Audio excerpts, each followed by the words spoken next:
Gangbusters. Gangbusters, presented in cooperation with police and federal law enforcement departments throughout the United States.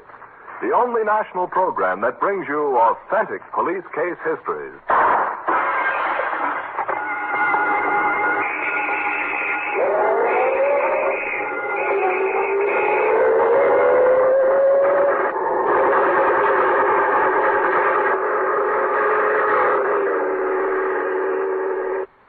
Valentine, who has just resigned as commissioner of the largest police department in the world, takes over for Gangbusters to interview by proxy Chief of Police Hans Halverson of Ray, North Dakota.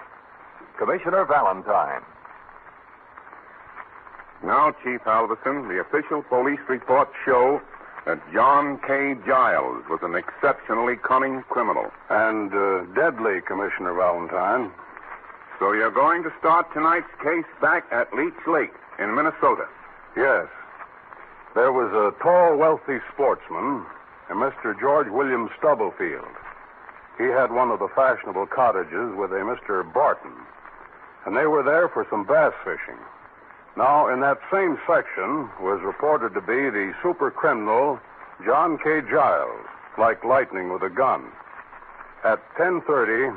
in the evening of September 2nd, Mr. Stubblefield and Mr. Barton were in their cabin, alone, looking over their bass fishing equipment. I think I'll try my double spinner with a bucktail streamer tomorrow, Mr. Stubblefield. Yeah? Well, let me see it. The water's pretty warm in the lake, and I think the bass are down pretty deep. It's here somewhere. Get those hands up. Both of you. Get those hands up or I'll shoot. Well, we have company.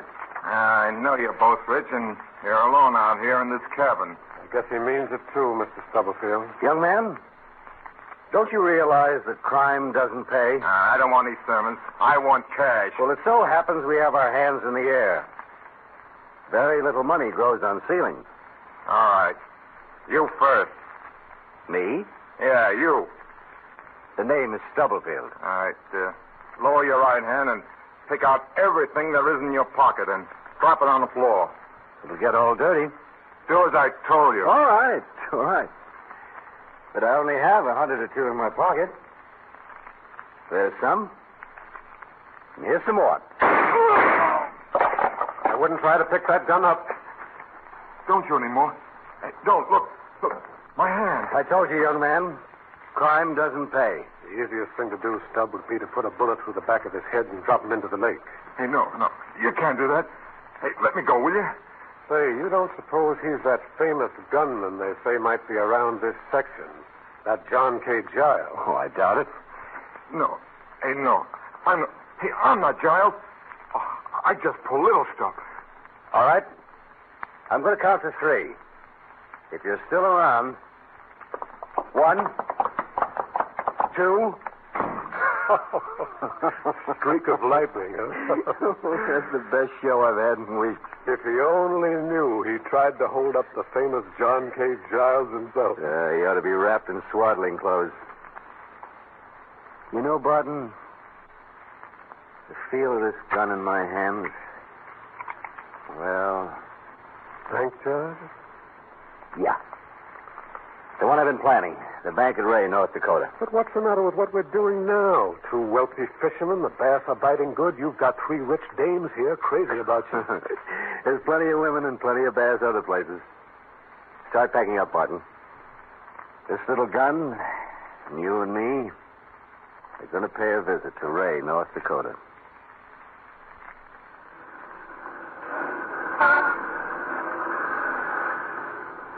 Yeah, I didn't figure this Ray, North Dakota would be such a busy place, Giles.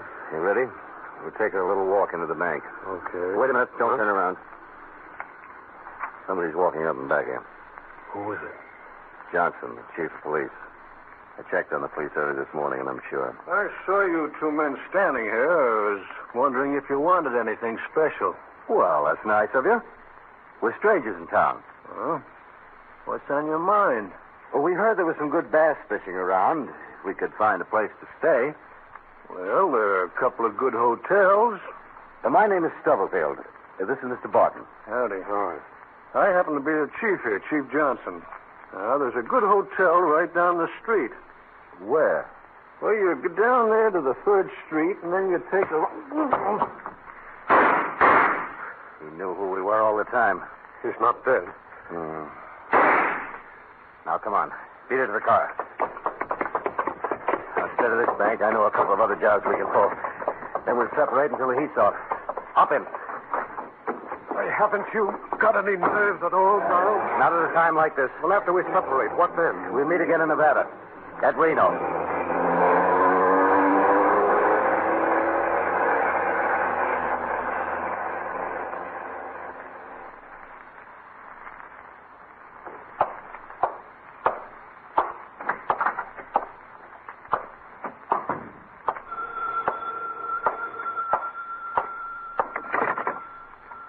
Hello? That you, Giles? Who's calling? It's me, Barton. I'm downstairs. Well, welcome to Reno. I missed you, Barton. Come on up. I'll be right there.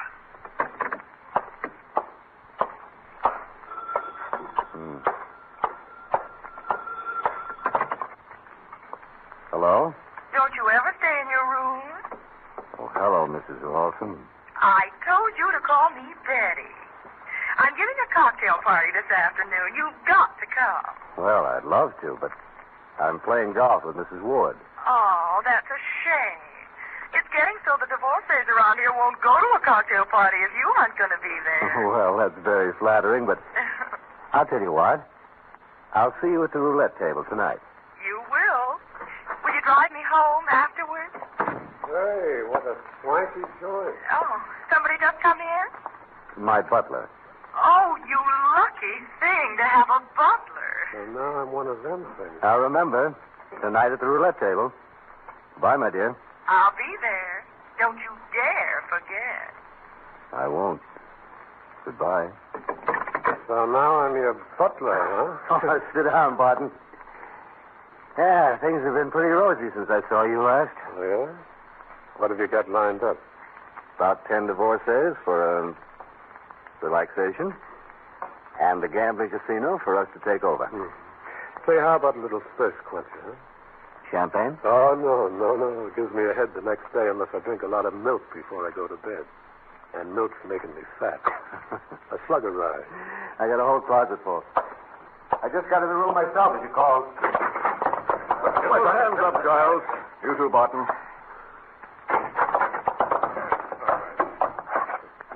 Well, police popping out of liquor closets. Police popping out of bathrooms. Any more under the bed? Put the cuffs on both of them. All right. I mean, whether it's a nice reception I get, Giles. Don't worry, Barton. We'll get a little rest for a few days. And we'll break out of whatever they put us into. Pretty cocky, aren't you, Giles? As cocky as you cops are lucky. No, it wasn't luck, Giles. After you killed Chief Johnson in Ray, North Dakota, you robbed the First National Bank at Genoa. Then you hired a private plane to bring you from Salt Lake City here to Reno. Well, where do we go from here? You're going back to Iowa. You've escaped from every prison you ever put into, Giles. But you ever hear of the specially built Pottawatomie prison? Hey, that's quite a name, isn't it? The Pottawatomie... Oh, never mind. I'll be out of it before I can pronounce it. And so, Commissioner Valentine, cop killer and escape artist John K. Giles is headed for prison. But we've just started our case. Well, Chief Halverson, we certainly want to hear what happened next. Now, back to tonight's gangbusters case of John K. Giles and Commissioner Louis J. Valentine. Now, Chief Halverson, cop killer John K. Giles was headed for prison. And Commissioner Valentine, Pottawatomie Prison in Iowa was the last word in prison. Giles and Barton were being ushered through the prison corridor.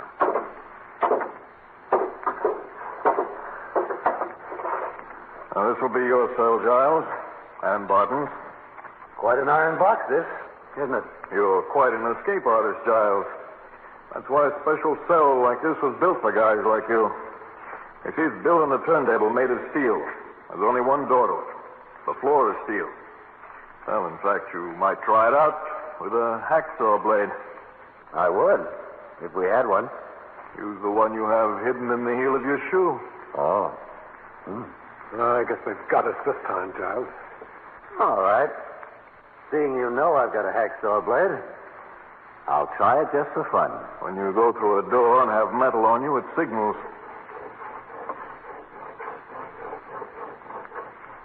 Doesn't bite in, does it, Giles? Quite amusing. Another thing, Giles.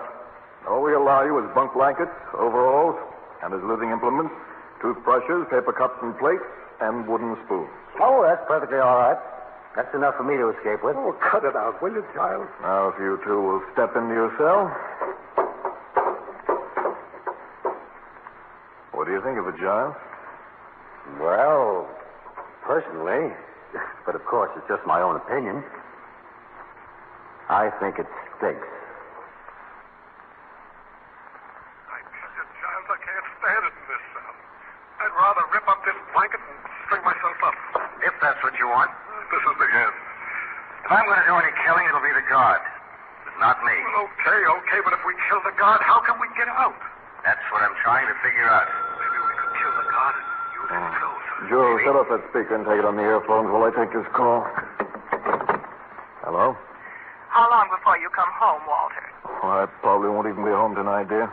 Oh, why not? Well, I'm in a little room in the basement under the special cell. We're determined that Giles isn't going to escape. But Giles is in the escape-proof cell. He couldn't escape out of that cell. Well, this Giles is superhuman. We're not taking any chances. We've got a microphone hidden in the wall, and one of us stays down here by the speaker every second. Are they still plotting to escape? Giles can think up 2 new ways every 10 minutes. We let them go ahead and then stop them just about as they start something. Walter, the baby's got a new tooth. No kidding. That's what I wanted to tell you. Oh, that's swell. I'll call you back, darling. I've got to listen into Giles and Barton. All right, Joe. Switch it back. Okay, I see. So killing the guard is out. Maybe somehow we could get into a fight. Be badly hurt. Even then, I don't think they'd let us out of this cell. I'm going to turn in, Giles. I'm all in. My brain won't work. That's where my brain starts to work the best. I don't want to stay cooped up in this cell the rest of my life. All right, go to sleep. Let me do the thinking. I wish I'd been a Sunday school teacher or something. Good night. What's the matter, Barton? Think you're dreaming? Huh? You all finished? Sure. Say, you gone stark crazy, Giles? What? What's the matter? You thought I was asleep, didn't you? But I've been watching you for an hour, putting water through that little hole in the wall. No savvy? What's the gag? The cops have got a microphone in the wall. What? They've been listening for days to every word we've said. How do you know? I sounded the wall. Well, why didn't you tell me? I wouldn't have said some of the things I did. I wanted you to talk just like you didn't know. You were making up all those crackpot ideas to escape. It kept them busy, their minds occupied. Well, I was doing some special thinking to myself. Yeah, but why the water? Can't they hear us now? Water short circuits wires, Barton. That's what I've been pouring it through this little hole in the wall for. They'll think just something has gone wrong with the amplifier. While they're sending for a radio repairman, we'll do our real planning. Have you thought of something? We're going to start out of here in about 2 minutes. Now, listen, you wouldn't kid me. You wouldn't kid me Look, about that. we didn't have anything to work with, but I made something. I chewed up part of a paper plate till it was a pulp. Yeah? Then I chewed up a few cigarette papers. And using that as a plastic, I pushed it into the cell lock here. And I got an impression of the lock. Holy smokes, but what good will that do? Then I used both of our toothbrushes. By rubbing them on the sharp corners of the cell, I shaped them with the right notches and curves. And those brush handles will unlock the lock. Oh, you're crazy, Giles. It wouldn't be possible. Then you stay here. I'm leaving. Just outside in the garage is a blue police car. The door of the garage is steel. But if the car hits it hard enough, I think it'll give. I don't know whether I'm awake or dreaming. Here. Here's the toothbrush handle. Let's get started. The if you can open that big cell lock with that rig. Oh, it can't be done, Giles. Wait. It's open. Holy smokes, I'm safe. Come on. You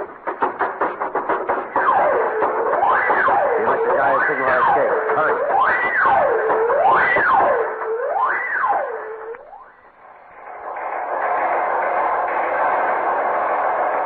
Shenandoah, Iowa. Escaping convicts Giles and Barton have broken into cleaning establishment and now have fresh clothes. Disregard previous reports of how they were dressed. Attention. Escaping convicts Giles and Barton have just robbed home at Bedford on Missouri line and now have plenty of money and are armed. Gangbusters warning to New England police. Be on lookout for dangerous killer John K.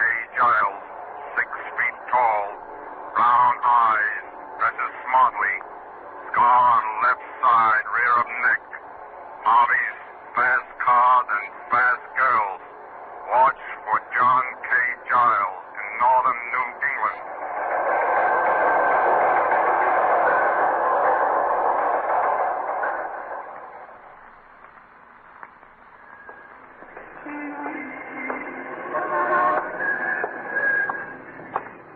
Pardon me, buddy. Got a match? What? I'm all out of matches. Oh, yeah. I got one here somewhere, I think. Good. I just saw you come out of the movies. How'd you like it? Well, not bad. You haven't got a bad little town here. Mr. Concord, New Hampshire don't take second place to any town. You know, there's a lot of excitement in town today. Yeah, why? That criminal Giles, you know, in the papers. Yeah? They found the car he'd been driving in town in a parking lot last night. They think he'll be around. Yeah, okay, bud. Don't move a muscle, Giles. There are 4 officers who've come up behind you with submachine guns. They'll cut you in 2. So that was the store, huh? And I fell for it. Yeah. And we have your pal Cook, too. Remember, boys, this guy killed 1 chief of police without giving him a chance.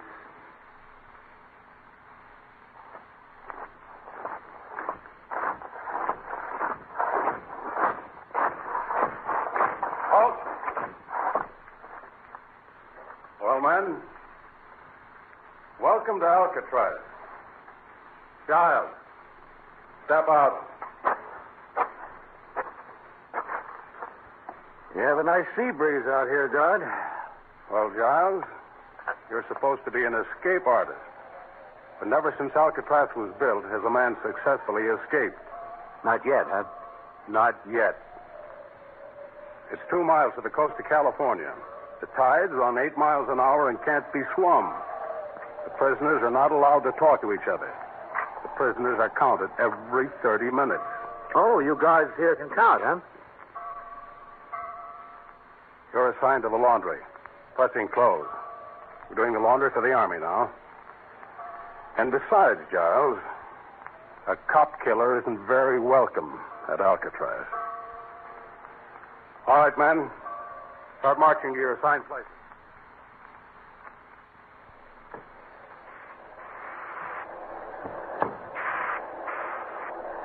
So they'll stick me in the laundry with this steam pressure. Let me talk to anybody. Eh? They made a mistake by letting me help load the wash into the Army boat with the docks. Mm-hmm. The guy could get a GI outfit. Pants, shirt, belt, and socks. He might slip on board the boat when it's leaving. Yeah. But you can't steal an outfit all at once. You gotta be patient. A year, maybe. Yeah, one thing at a time. Hiding under the dock. And everything must fit me exactly. Or I'd be noticed when I go on board. Yeah.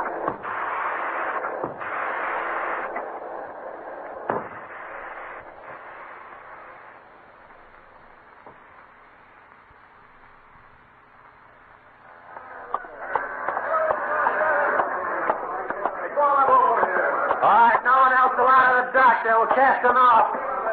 You got all the watch aboard? It's all aboard, Sergeant. Fine. I'm going aboard, then. Gas off the fire.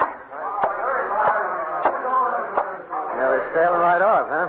As soon as we get the gangway up, Sergeant. That's the stuff.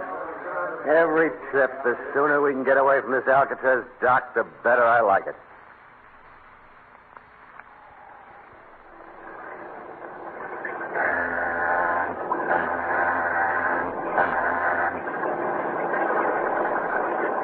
What's the matter, Sergeant? Cold? No, I just thought I'd sit down here behind the lifeboat, take a little rest. That's quite a sight, isn't it? Alcatraz fading in the distance. Yeah. I hate that dump. Some of those guys in there are pretty tough babies, huh? I guess a fellow in there has a pretty helpless feeling. See nobody ever escape. Yeah. Not like sitting out here with the wind and the sea. Yeah. This is great. Orders have just come through. There's some trouble. Yeah? I just came from the radio house. They just made their 30-minute count at Alcatraz, and one of them cons is missing. Holy smokes. A fellow by the name of Giles. He's a cop killer. Hey, wait a minute. You mean radio says one of them Alcatraz guys is on our ship? Yeah, fairly tall guy, good looking. They're going to start a search. Oh, look, guys. If there's a killer like that on the ship, what'll they do? They're swinging now, see? We're starting to head back to the rock. We're heading back to the rock? Yeah. What's the matter? You seasick? Yeah, I guess I'll go over to the rail.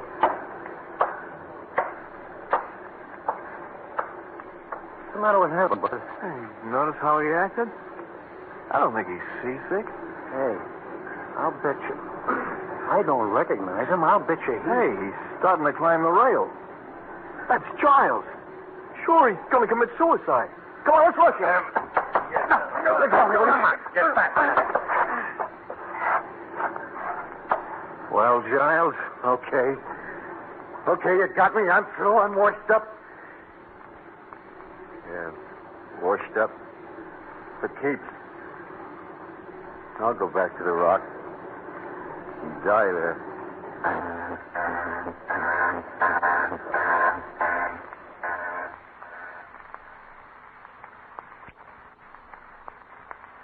Giles attempted that escape less than 2 months ago, Commissioner Valentine. July 31st. And I understand, Chief Halverson, that his failure broke him. He's no longer the escape artist, but a broken wreck of a man. Yes, Commissioner. John K. Giles has no more spirit left. You might call him a walking dead man behind those massive walls of Alcatraz.